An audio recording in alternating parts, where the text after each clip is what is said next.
जय श्री राधे। पूज्य श्री सद्गुरुदेव भगवान के चरणों में प्रणाम। पूज्य श्री सेठ जयदयाल गोयनका जी का जीवन चरित्र। पूज्य श्री सेठ जी बांकुड़ा बंगाल में रहते थे। एक बार वहाँ भीषण अकाल पड़ा। सेठ जी ने लगभग 140 सेवा केंद्र खोल दिए। कोई आए 2 घंटा कीर्तन करके एक निश्चित मात्रा में अन्न ले जाए। इसमें काफ़ी धन लगने लगा। एक दिन उनके छोटे भाई ने पूछा, भाई जी यह काम कब तक चलेगा? उन्होंने उत्तर दिया, जब तक हम लोग इनकी स्थिति में ना आ जाएं, तब तक। अकाल की स्थिति लगभग 6 महीने रही। तब तक सेवा कार्य चलता रहा। अकाल समाप्त होने के बाद स्थानीय लोगों ने अभिनंदन समारोह किया। अन्य वक्ताओं के बोलने के बाद सेठ जी ने कहा, हमने तो आपसे अर्जित धन भी पूरा आपकी सेवा में नहीं लगाया। आपसे अर्जित पूरा धन लगाने के बाद यदि हम मारवाड़ से धन लाकर आपकी सेवा में लगाते तो कहा जा सकता था कि हमने कुछ किया।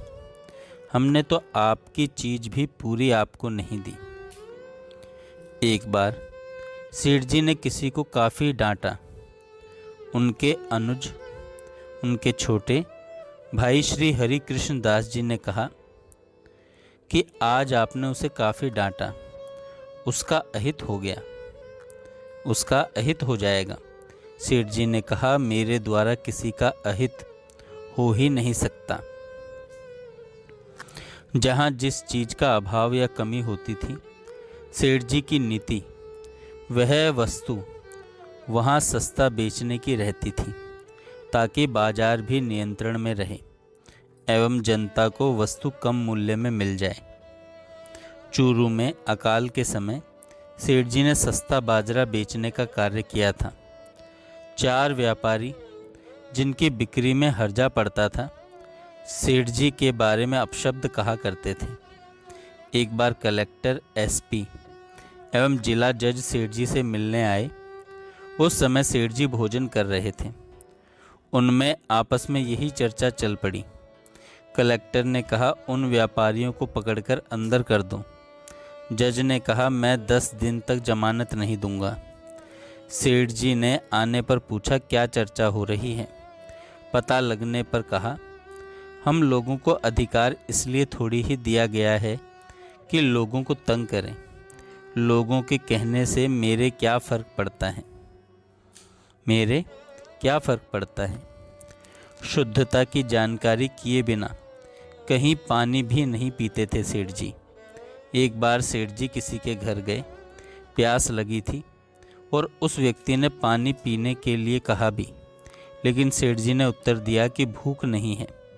वापस आते समय सेठ जी से किसी सत्संगी ने पूछा कि वह पानी पीने के लिए कह रहा था और आप भूख नहीं है कहकर वापस आ गए। सेठ जी ने कहा, मुझे प्यास लगी थी, झूठ बोल नहीं सकता था और उसके यहाँ की शुद्धता की जानकारी न होने के कारण उसके घर का पानी पी नहीं सकता था, इसलिए मैंने ऐसा कहा। गीता भवन का सफाई अभियान। पूज्य श्री सेठ जी के सूझबूझ की बलिहारी है। ऐसे दूरदर्शिता उन्हीं जैसे महान मानव के मानस में स्फुरित हो सकती हैं। जहाँ भी 200 या 300 नर नारी एकत्र होंगे, वहाँ कुछ न कुछ गंदगी होगी ही। कूड़ा डिब्बे में डालें, शौचालय में मल को बहा दें, सड़क को साफ रखें। इस प्रकार अनेक सूचना पट लगा देने के बाद भी गंदगी यत्र तत्र हो जाया करती थी। प्रत्येक नर या नारी को सामाजिक शिष्टाचार और शौचाचार का पूर्ण परिज्ञान नहीं रहता। ऐसे फैली गंदगी को दूर करना अति आवश्यक है, अन्यथा यह गंदगी अनेक प्रकार की अनचाही परिस्थिति का कारण बन सकती है। इन सारी बातों को सोच करके सेठ जी ने एक नियम बनाया कि प्रत्येक एकादशी के दिन सभी सत्संगी भाई लोग हिल मिलकर उत्साह उल्लास के साथ श्री गंगा जी के घाट की सीढ़ियों की भवन की नालियों की, भवन के बरामदे आदि को पूरी तरह साफ करें। जल की कमी नहीं थी। झाड़ू आदि काफ़ी संख्या में थी।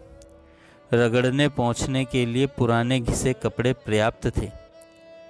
प्रातः अपना दैनिक पूजा पाठ संपन्न करके सभी लग जाएं।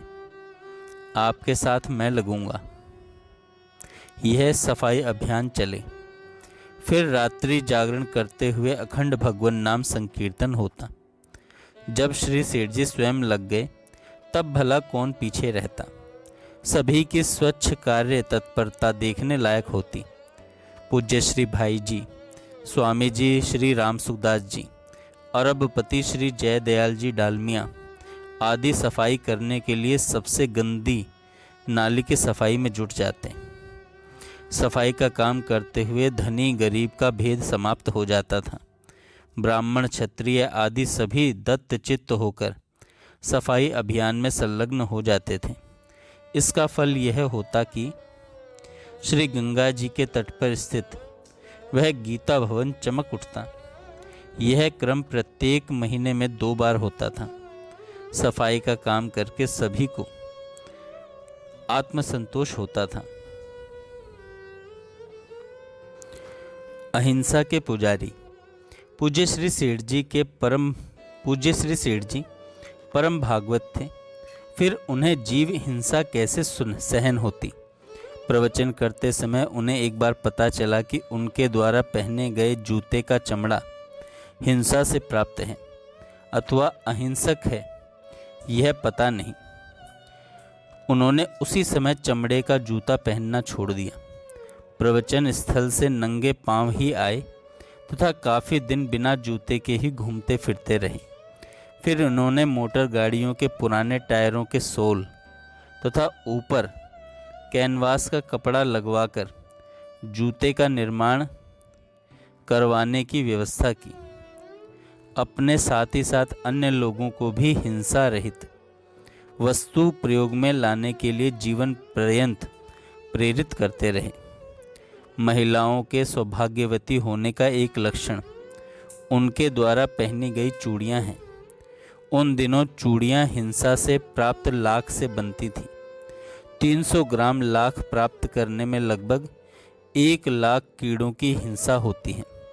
सेठ जी ने अपने सत्संगियों को समझाकर घरों में लाख के बदले कांच की चूड़ियों का प्रचलन कराया।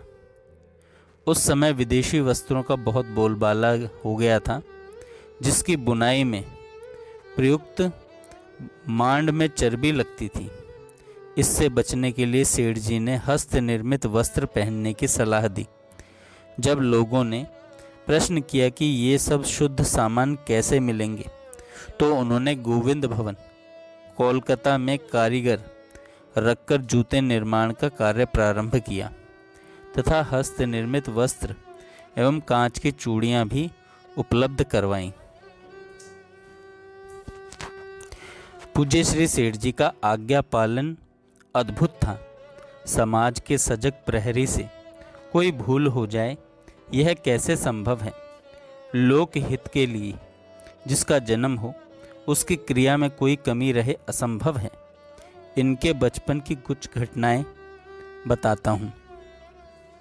एक बार पूज्य सेठ जी के पिता श्री खूबचंद जी ने इन्हें गर्मी की रात्रि में पंखा झलने को कहा। ये पंखा झलने लगे। ठंडी हवा पाकर इनके पिताजी गहरी निद्रा में सो गए। ये सारी रात पंखा झलते रहे। प्रातः लगभग 4 बजे जब इनके पिताजी की नींद टूटी तो इनको पंखा झलते हुए पाया। पिताजी ने पूछा कि जल्दी उठकर आ गया क्या। ये चुप रहे। अब इनके पिताजी को समझते देर न लगी कि यह तो पूरी रात्रि से ही पंखा झल रहा है। उन्होंने बड़े प्यार से कहा कि भविष्य में यदि मैं कोई सेवा कहूँ और मुझे नींद आ जाए तो चले जाया करो। एक बार गर्मी के दिन थे। सेठ जी बाहर से आए। अपनी माता से कहा कि माँ बहुत ज़ोर से प्यास लगी है, पीने के लिए पानी दे दे। माताजी पानी लाने घर के अंदर चली गईं और ये बैठकर थकान मिटा रहे थे। इसी बीच इनके पिताजी आ गए और इनसे अपनी दवा लाने के लिए बाजार जाने को कहा। ये जल पीने के लिए प्रतीक्षा किए बिना तुरंत दवा लाने चल दिए। इनके बाजार जाते ही माताजी पानी लेकर आईं। सेठ जी को न देखकर अपने पति से पूछा कि जयदयाल कहाँ गया। उत्तर मिला कि वह तो मेरी दवा लेने बाजार गया। इनके पिताजी को समझ में आ गया कि पानी पीने में समय लगाए बिना वह मेरी दवा लेने बाजार चला गया। ऐसा आज्ञा पालन क्या कोई साधारण पुत्र कर सकता है? पूज्य सेठ जी को सादगी पसंद थी। उन्होंने अपने जीवन को मानव मात्र के कल्याण के लिए समर्पित कर रखा था। आर्थिक स्थिति ठीक होते हुए भी वे प्रायः रेलवे के साधारण क्लास में यात्रा करते थे। उनकी प्रबल धारणा थी कि आचरण के द्वारा ही लोगों को सादगी सिखाई जा सकती है। रहने के स्थान या व्यापार की गद्दियों पर ही सत्संग करते थे। आजकल प्रवचनकर्ता के लिए बहुमूल्य स्टेज बनते हैं, लेकिन सेठ जी अपने सत्संगियों के बीच में ही बैठकर सत्संग की बातें करते थे। सदैव भारतीय वेशभूषा धोती पगड़ी धारण करते थे। लेश मात्र भी बनावट या फिजूल खर्च नहीं करते थे। भोजन भी साधारण ही करते थे। एक बार उन्होंने चूरू में वासुदेव जी काबरा से भोजन बनाने को कहा। उन्होंने कहा कि मुझे भोजन बनाने नहीं आता। सेठ जी बोले कि तू जैसा बना देगा वैसा ही काम आ जाएगा। उन्होंने जैसे तैसे भोजन तैयार किया और सेठ जी ने उस भोजन की खूब प्रशंसा करके बड़े चाव से ग्रहण किया। एक बार सेठ जी गीता भवन से लखनऊ की ओर जा रहे थे। फर्स्ट क्लास के डिब्बे में सेठ जी, गोपाल जी मोहता एवं रामेश्वर जी मुंदड़ा थे। रात में करीब 2 बजे बरेली स्टेशन आया। वहाँ कई सत्संगी भाई सेठ जी से मिलने आए तो गोपाल जी ने धीरे से कहा कि सेठ जी सो रहे हैं, आप लोग धीरे धीरे दर्शन कर जाएं। इतने में ही रामेश्वर जी उठ गए और तुरंत सेठ जी को उठा दिया। बाद में सेठ जी ने कहा, रामेश्वर ने मुझे उठा दिया, यह बहुत अच्छा किया। ये लोग तो इतनी रात में मेरे से मिलने आए और मैं सोता रहूं। यदि यह नहीं उठाता और बाद में मुझे मालूम पड़ता तो मुझे पत्र लिखकर इनसे माफ़ी मांगनी पड़ती। एक बार पूज्य श्री सेठ जी जगन्नाथपुरी गए। वहाँ एक धर्मशाला में कमरे के लिए पूछा। प्रबंधक ने कहा कमरा खाली नहीं है। सेठ जी वापस जाने लगे। किसी ने उन्हें पहचान लिया तथा प्रबंधक से कहा, तुम इन्हें नहीं जानते, ये गीता प्रेस के अध्यक्ष हैं। वह दौड़कर सेठ जी के पास आया और उन्हें न पहचानने के कारण क्षमा मांगने लगा और कमरा देने लगा। सेठ जी ने कहा, गीता प्रेस के काम के लिए मैं गीता प्रेस का अध्यक्ष हूँ। यहाँ तो मैं बांकुड़ा से आया हुआ जयदयाल गोयंदका हूँ। यह कहकर वहाँ से चल दिए। उन्होंने गीता प्रेस के नाम के कारण मिलने वाला कमरा स्वीकार नहीं किया। सेठ जी सदैव गुणग्राही थे। शास्त्रों की मर्यादा बनी रहे और तब के वातावरण और आज के वातावरण को ध्यान में रखते हुए शास्त्रों के वे प्रसंग जिसमें आज के युग के अनुसार कोई बात अप्रासंगिक लगती, उसे गीता प्रेस से प्रकाशित नहीं करते थे। शास्त्रों की जो बात उनके मत के विपरीत होती, उसका भी खुला विरोध नहीं करते थे। मुझे नहीं जचती या मुझे समझ में नहीं आई कहकर चुप हो जाते थे। केवल गुण को लेना चाहिए, यही उनके जीवन का सिद्धांत था। सेठ जी शास्त्रों का बड़ा सम्मान करते थे। बिना शास्त्र आज्ञा के कोई कार्य उन्हें अच्छा नहीं लगता था। संध्या करना सेठ जी का कठोर व्रत था। बिना संध्या किए उन्हें चैन नहीं पड़ता था।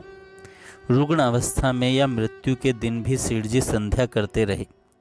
जब शरीर में उठने की शक्ति न रह गई तो अंगुलियों के पोरों पर ही गायत्री मंत्र का जप कर लिया करते थे। सेठ जी साधारण बोलचाल की मारवाड़ी मिश्रित बोली में बातचीत करते थे तथा प्रवचन भी प्रायः मारवाड़ी मिश्रित भाषा में देते थे। यदि कोई हिंदी भाषी सज्जन होते तो उनसे हिंदी में ही बात करते थे। बहुत लोगों को यह वहम था कि ये शुद्ध हिंदी नहीं बोल सकते। सेठ जी ने अपने को बहुत ही गुप्त रखा। एक बार उन्होंने श्री केशवराम जी अग्रवाल से कहा कि आप लेख लिख लेंगे क्या। उनकी स्वीकृति मिलने पर सेठ जी ने कमरा बंद कर लिया। कमरे में एक विचित्र शांति छा गई।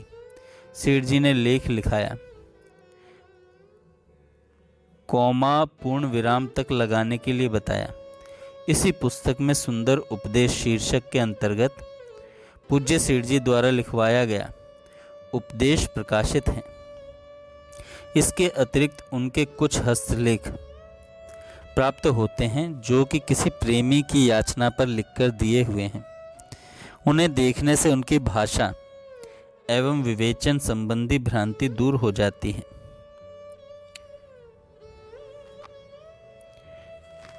कुछ प्रसंग प्रस्तुत हैं जो श्री सेठ जी के स्वभाव, कर्तव्य परायणता और व्यवहार के परिचायक हैं, साथ ही साथ हमारे लिए भी अनुकरणीय हैं।